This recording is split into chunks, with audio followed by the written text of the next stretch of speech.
My name's Madinah Javed. I'm a Qur'an teacher and reciter. I have recited at the British Museum. I have recited in St Mary's Cathedral, which became quite a controversial event, but it had such positive response within the local community. I often encourage more women and try to inspire women to recite because I think the female voice is important and powerful and it must be heard.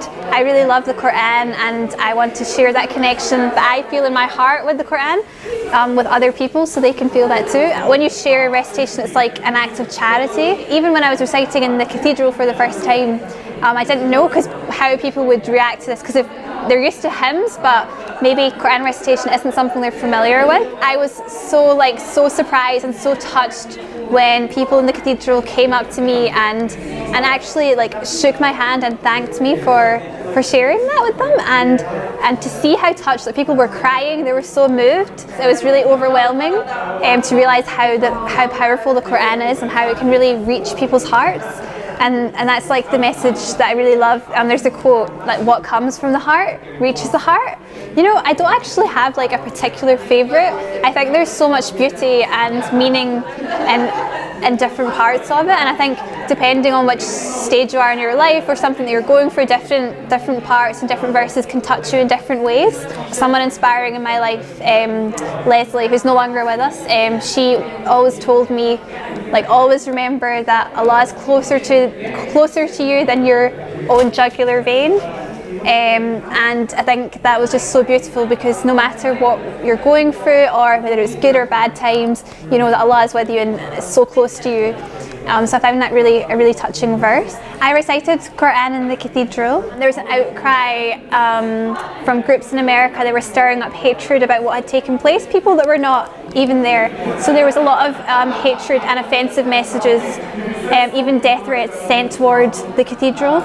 Their arguments were just illogical and they didn't make sense. So it was more important for me to focus on the good, positive things I experienced within the cathedral, people who were actually there and people who were actually actually knew accurately what had happened, rather than people outside. Even though the people outside were getting more attention in the media, later on you just laugh at it. I just laugh at it with my friends now, because what they're saying is quite ridiculous. When people want to silence you and don't want to hear you, that just makes you want to be even louder and stronger, I guess. And when I recite, I think, because I recite quite powerfully as well, and maybe that can be quite intimidating for people sometimes, to hear a woman reciting quite strongly.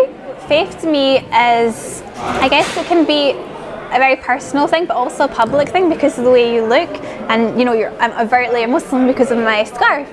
To me, it's about my relationship with God, and I really feel that through the Qur'an and through reciting the Qur'an, that's really strengthened my connection with God. And that's why I think it's important to have a connection with the Qur'an. And in my life, through teaching it and learning it and studying the Qur'an, that really strengthened my relationship with God and gave me a lot of faith. To be sincere, but also to be reflective, and always to be reassessing yourself. So maybe at one point you can have good intentions, but they could change, so you have to continually be critical and think about what you're doing and keep yourself in check, I guess. So that's something faith, I guess, teaches us. Faith is also a fun thing as well, so I love making people laugh and having fun, so it's not just about the serious things. I think it's good to enjoy yourself and be happy in life. I am the first person where I live in Scotland to be doing this. It's never been done before in my community.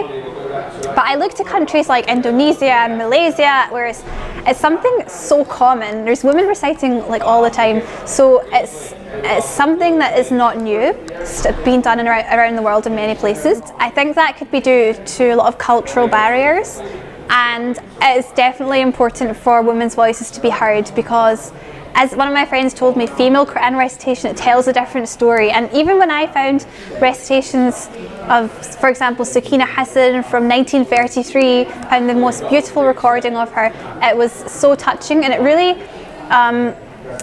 was very, very special to listen to, and it really connects you to the Qur'an, and way that I'd never experienced before. To feel the purity and sincerity of her recitation. And she doesn't use microphones or sound effects, you can just hear the purity of her voice, which was so special. And I think definitely we need to be hearing more women reciting, especially in this country. And it's so important because even when non-Muslims talk to me and they hear women recite, it really deepens their respect for Muslim women too, because they can see the power and the beauty of it, and they can see how much love that you have for it, and then they wonder what is this passion and this love, where is it coming from? And they're really curious, and in a really nice way. I can't name any other female reciters in this country, and that is a problem because everybody recites the Qur'an. Everyone has to recite it for their prayers, and so we all recite, but we just don't, I guess it doesn't happen in public spaces, mainly just female only gatherings. Whenever a male recites, everyone has something positive to say, but whenever a woman or a female recites, there's silence, or there's just silly comments online like take off your shoes. Although that's something that you can laugh at, because it's really funny, why would you want someone to take off their shoes? That's got nothing to do with the recitation. You really just wonder about the spiritual lobotomy that's taken place in the last centuries. What sort of distortion are we consuming? There were women in the time of the Prophet, like Waraqah, who was known for her loud and frequent recitations at the time of the Prophet. So it really makes you think we need to be a lot more critical, and we need to be actively doing things. So the Qur'an, when it's recited, it's always flowing and it's moving, it's not still. So in our lives we need to be active and always moving and doing things and being dynamic and making change. So not just talking about things but actually getting on and doing things. أعوذ بالله من الشيطان الرجيم بسم الله الرحمن الرحيم لو أنزلنا هذا القرآن على جبل لرأيته خاشعا متصدعا من خشية الله وتلك الأمثال نضربها للناس لعلهم يتفكرون هو الله الذي لا إله إلا هو عالم الغيب والشهادة هو الرحمن الرحيم هو الله الذي لا إله إلا هو الملك القدوس السلام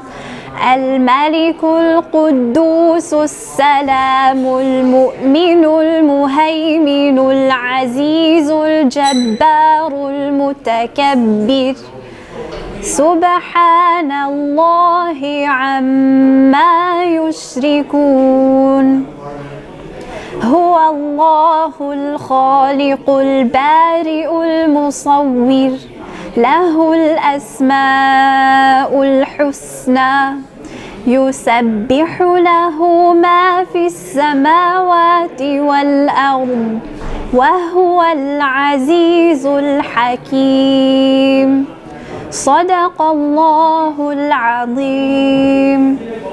When Allah gives you a gift or a skill, you have a responsibility to use that, and it's your purpose. You have to share your passion. It's your responsibility to serve others and to make this world a better place.